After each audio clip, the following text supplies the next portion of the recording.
Welcome back to the GSMC Sports Podcast brought to you by the GSMC Sports Network. Just wrapped up talking some NFL, some Super Bowl Media Day thoughts. Now moving on to the NBA, and actually before we get into the 76ers and Joel Embiid, we do have a little bit of breaking news where the NBA has officially replaced the All-Stars that will not be able to participate in the game, including Joel Embiid and Julius Randle as well. It is Trae Young and Scotty Barnes. I think this is the right decision. These are the two picks that I had previously when we went over the teams as a whole last week.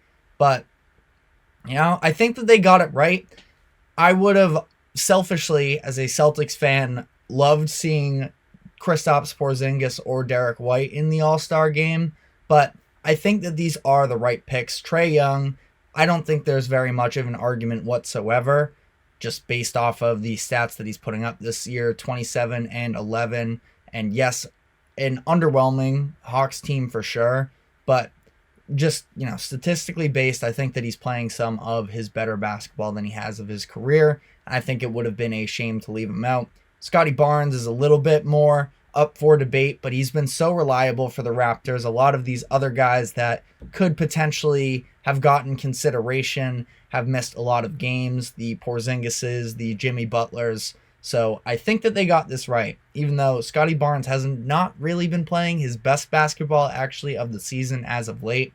Didn't really like what I saw in that late game collapse against the Thunder a few nights ago, but not every night can be your best. And at this point, when you're going too deep into the reserves, things can get a little bit more controversial, I feel like, as far as traditional All-Stars. But again, I have no complaints. So moving on to the segment at hand here and talking about the Philadelphia 76ers. Embiid overwent surgery, I believe it was this morning, and they said that initially it is at least 4 weeks that he's going to be out. Prior to the surgery that took place, Shams reported that it was best case scenario for the 76ers 1 to 2 months. Now this 4 weeks is when he's going to be reevaluated, so very much a very slight chance that he's actually going to be back after 4 weeks. That's just when they can sort of reassess everything. And this is a little bit tough timing. Obviously, it's never good timing to lose your star player, but the trade deadline is this week. So, this waiting 4 weeks to see whether or not he has a chance to play doesn't really make it easy on deciding what to do this week, whether or not you should push, and especially given their overall contract situation, given that they have a ton of expiring contracts. They have just 3 players under contract after this season, and all of the factors that play into this. But the 76ers last night, they fell apart in the fourth quarter in their game against the Dallas Mavericks. The Sixers playing their third game without Embiid. So Philly led after the first 2 quarters, up by 4 points, and then they were outscored 65-45 in the second half. They end up losing 118 to 102, and it was really their offense that was really atrocious for them. They shot just 43% from the field and under 28% from the three-point line. The 76ers may be in for these offensive struggles going forward without Joel Embiid. Joel Embiid averaging 35 points a game. That's obviously very difficult to replace on the fly. You can get a game from first-time All-Star Tyrese Maxey, who went for 51 points against the Jazz over the weekend, and it's a temporary solution, but you can't expect that out of your second guy on a night-in, night-out basis, especially a guy like Maxey, who is still young, just entering his first All-Star season, and it's just a lot to ask. And he does a lot to initiate. He did last night. It was a lot of driving, and I think that Maxey's a great player, but can he and the rest of this 76ers team keep them afloat enough to put them in the best possible position for when Joel Embiid comes back from injury? I think they can hold up fine defensively. Now, it hasn't been great in the game. They haven't had Embiid this season. I've always liked their backup center, Paul Reed, Basketball Paul. He's been a good energy guy for them. He's been very solid on the boards, grabbing rebounds for them. But it's a question of whether or not he can be the number one for them for an extended period of time. I thought that Mo Bamba gave them good minutes last night off of the bench as well, especially defensively.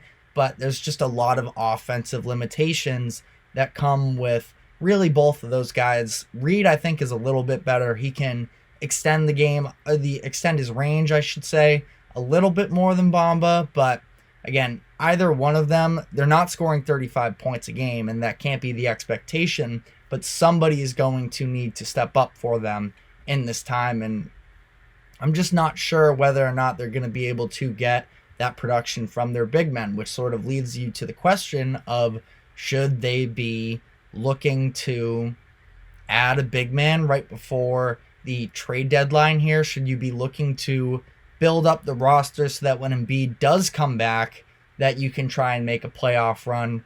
Or is this now officially a lost season? In my opinion, I think that they should be looking ahead more so to next year. It's not that their team is bad this year. Like, I thought that they had about just as good of a chance as they have had in previous years. I thought that Maxey sort of knowing his role more with the departure of Harden and getting not really any stars for Harden in return, but at least getting a variety of different glue guys that they could put around Joel Embiid, and the way that Kelly Oubre has been playing for them this season, they could at least sort of hold up. But I still didn't have them as a top contender in the East. I thought that the Celtics were better than them. I thought that the Heat would be a scarier playoff threat. And even with all the turnover that's going on with the Bucks, I still think I probably would have gone in the direction of the Bucks over them as well. And now instead, they sort of find themselves in this weird position where they're currently the 5 seed. They're behind the Knicks and behind the Cavs as well, actually, interestingly enough. So they are in 5th place in the conference. They are 3 games ahead of the Indiana Pacers. They're 3.5 games ahead of the Orlando Magic, who hold that 7 seed, meaning the 3.5 game gap is the difference between them being a guaranteed playoff team versus being a play-in team. And to be honest, I feel like I'm a big fan of the Magic. I know they have some of their offensive struggles, but I think they can very easily sort of make up that ground and come back. Pacers haven't been playing their best basketball necessarily, but as Pascal Siakam sort of gets warmed up into it, I don't really trust the Sixers team without Joel Embiid really down the stretch of this year, which just adds a lot of questions to what should they be looking to do at the trade deadline. Ultimately, I think they're going to stay put and not really do anything. It can be difficult, the idea of telling Joel Embiid that this season is lost. You have to almost get his approval a little bit. I know there's been a little bit of friction between him and the front office in the past in terms of the talent that has been put around him in Philly.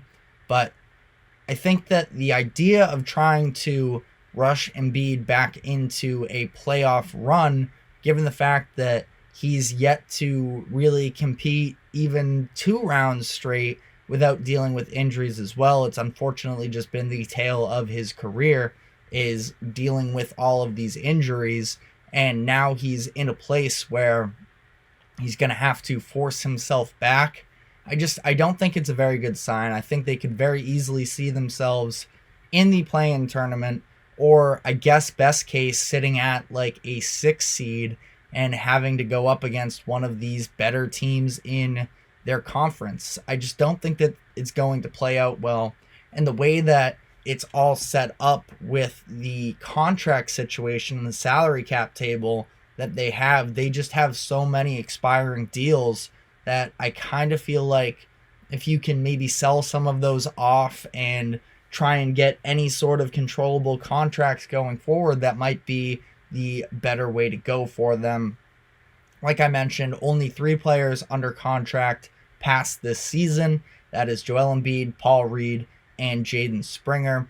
Tyrese Maxey is a restricted free agent, so they are pretty much guaranteed to get him back after this year. But other than that, Tobias Harris, who has been a starter for them for the past handful of years, his contract is finally coming to an end. Marcus Morris, Nick Batum, Kelly Oubre, Robert Covington, DeAnthony Melton. Melton's a very good player as well. He's been dealing with injuries since mid-January, so I like him a lot. I think that he can help bring some value when you come back. So if you're trying to argue just stay afloat until Embiid comes back, I do think that Melton, who's been dealing with a back injury, when he returns for them, he can help contribute a good amount. But again, it's just to what extent is Embiid even going to be the player you need from him in order to push forward with the playoffs. So they have all these expiring guys. I mean, when you look at, first off, the Sixers as a whole, being 4-11 without Embiid so far this season, that's not a great trajectory. And now that's been a little bit more spontaneous games and missing a 2-game stretch or a 3-game stretch where you're not fully game planning your organization around having this monster scorer. And, you know, they are worse on both sides of the ball in those games. They're about 9 points per game worse offensively, while 7 points per game worse defensively in those 15 matchups that they haven't had Embiid so far this year. So you look at that and you look at sort of where this team is headed. You can probably talk yourself more into the idea of trying to sell off these options. I feel like how I view the situation with Embiid especially is the fact that he's going to be next year. This is somebody who has dealt with countless injuries all throughout the course of his career, and you're going to be asking him to, you know, try and come through this injury. I think that as a whole with Embiid, you are not really expecting him, and I obviously would never wish, you know, bad health on anybody, but I feel like projecting wise, what, you know, history would tell us is Embiid isn't going to be a player that's playing into his late 30s, his 40s, and, you know, at least not at the level of being a number 1 player on a contending team. So your window is just sort of inherently shorter given all that information, and you probably only have a couple seasons left where you think that Embiid can carry the load and be a finals MVP for you. So I think that you have to keep that in mind. And I think that ultimately you kind of have to look at it that next year is going to have to be the year for you. I think that you sort of have to swallow the pill that this season isn't going to be the one. Tyrese Maxey is your second best player, and he's having an incredible all-star season. I think that you just kind of let him continue on his star development and see what it's like with him running the show for you, helping him step up in these big moments, because even without Embiid for the rest of the year, I don't think that they're falling anywhere outside of the play-in tournament.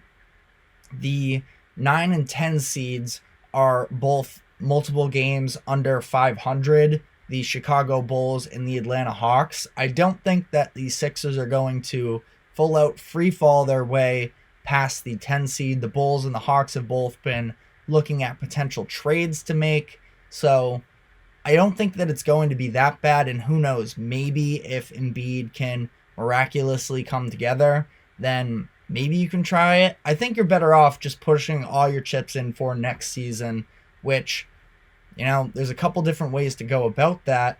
I think that if you think that Embiid is going to, if you're Philadelphia and you think that Embiid is going to lead you to a championship, or that he can, you have to go in on next year.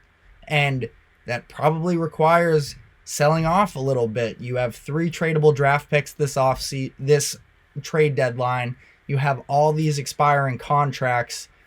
You might have to pay a lot. 2 guys that I talked about yesterday on the show as far as trade candidates, Alex Caruso or Bojan Bogdanovic. I know that you're maybe going to have to give up more now, considering the fact that there's still a year and a half left on the contract. I know that the timing doesn't make perfect sense, but you have all these expiring deals that are going to be nothing for you come this offseason, and you can't trade for either one of these players. I think that Caruso is made to be a starter on a championship team. I think that he's been being wasted with the Chicago Bulls. So if I am Philly, I'm potentially looking to see if I can get that done. The Bulls talked about how they want an OG Anunoby type of deal for Caruso. That sounds pretty expensive given that it was RJ Barrett, Emmanuel Quickley, and I don't think you have that sort of on-roster talent unless you're trying to give up Jaden Springer. But I like Jaden Springer. I'd probably like to hold on to him. But again, this is sort of the thing where if you think that you can win with Embiid, you have to go all in on either this season or next year, maybe the year after that. I think that it's next year that you have to attack for. Bogdanovic and Caruso are both guys that have another year under their contract, can be controllable, and you can move on with game plan for a championship moving forward. So that's where I stand with the 76ers. We're obviously going to have to keep following what Joel Embiid ends up doing. Again, I think that the Sixers are probably going to stay put here, but if I were them, I would pick a direction, and I would specifically mark down next season as the one. This is what we have to have. Otherwise, this whole process, you can't really call it a failure, because I'm sure that Philly fans have had a lot of fun during this whole Embiid experiment.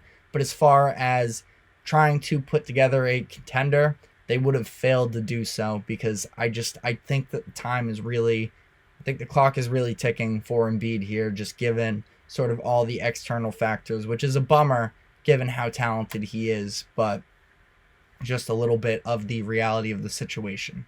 So that is all we have on that for now. We're going to be taking another break, and when we come back on the other side, we will be talking about the LA Clippers and the recent success they've seen, so stick with us.